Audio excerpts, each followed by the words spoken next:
Welcome back to Curious Now from the Center for Medical Simulation. I'm Jenny Rudolph.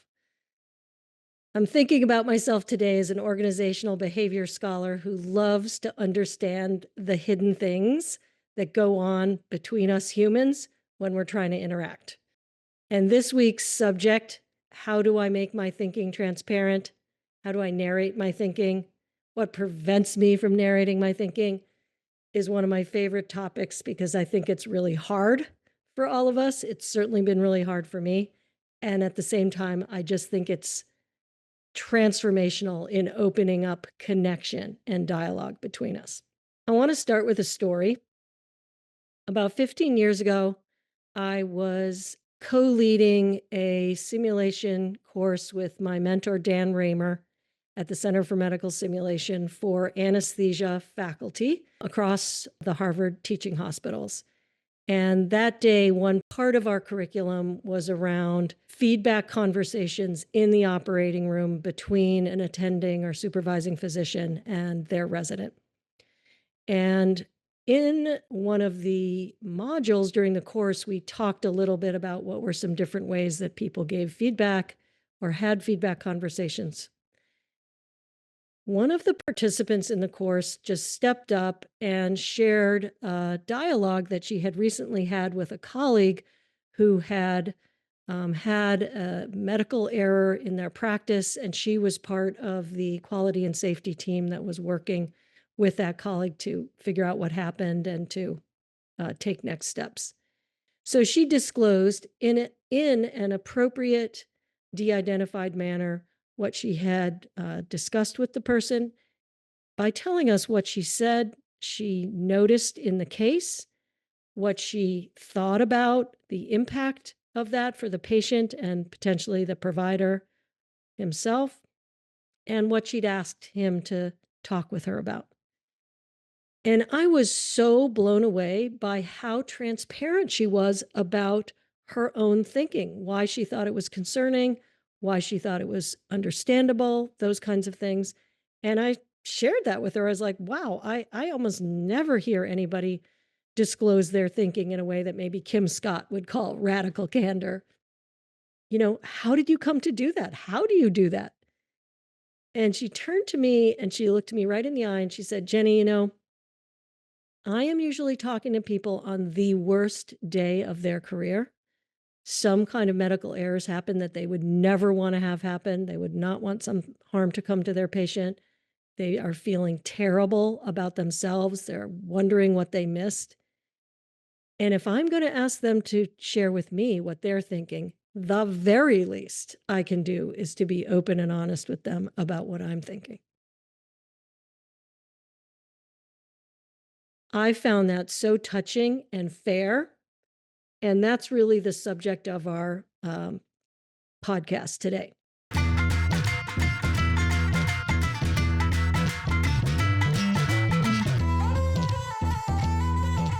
So I got interested in how do you do something as simple as say, when you X'd, I felt Y. Or when you did X clinical management with this patient, I think it led to Y outcome for the patient or the family.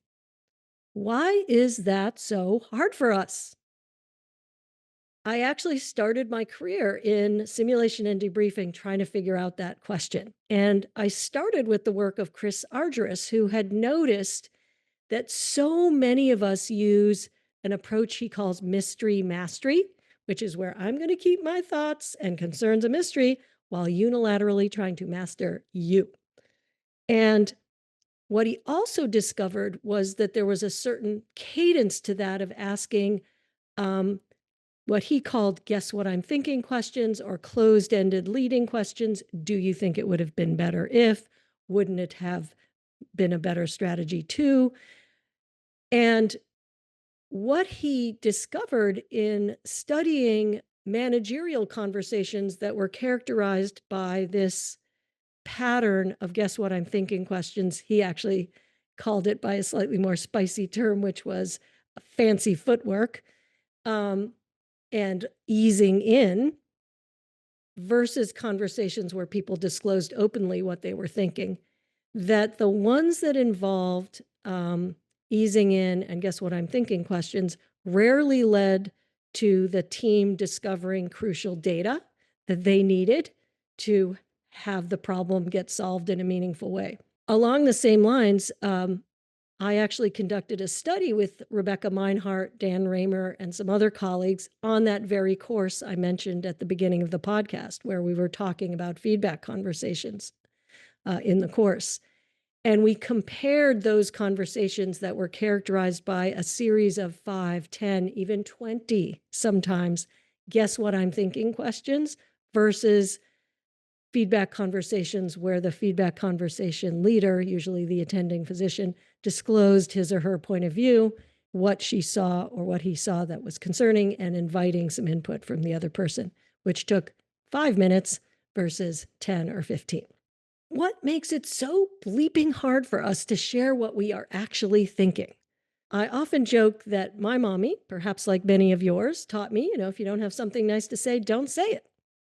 The problem is when you have a technical conversation or a conversation that has some importance or high stakes, we need to take more of a, what my friend Jane calls, come what may approach to these conversations and get the real information out there so people have what they need to know in order to decide for themselves as adults, what are they going to do next? So one of the things that makes this hard for us is we mistake narrating what we're thinking with our attributions about the other person. So I've spoken in the past about the social psychological concept that we make, usually incorrect, assumptions about what are the motivations, goals, or concerns of the other person. And when we hear something like share what you're really thinking, we tend to think, oh, I'm supposed to say, wow, I really think you're a jerk. No, that is not what we're talking about. One of the ways we can get over this resistance to saying what we really think is to move from thinking we have to disclose how we feel about the other person or what we're feeling because of something that they did, though I will come back to that actually being useful sometimes, to talking about what is the impact of their actions. So enabling move one is to move from attributions about the person to assumptions or attributions about the impact of what they did in the outside world. When you didn't give me that report on Monday, as you promised, and didn't give it to me till Wednesday, that left me 2 hours to synthesize it and get it on to the person who had asked me for it. And I felt like I didn't do a good job. So what I'm doing there is I'm telling the other person that your actions had an impact on me that wasn't great. Let's also think about this a little bit in terms of what's going on with us cognitively. Another way that it becomes much easier to share what we think is when we recognize that we are making inferences. So one of the big things that happens to us as adults is for many of us, we eventually cross a line in our adult development, a positive line, where we go from believing everything we think, where we go from thinking what my thoughts are our reality, to recognizing that my thoughts are a filter for reality.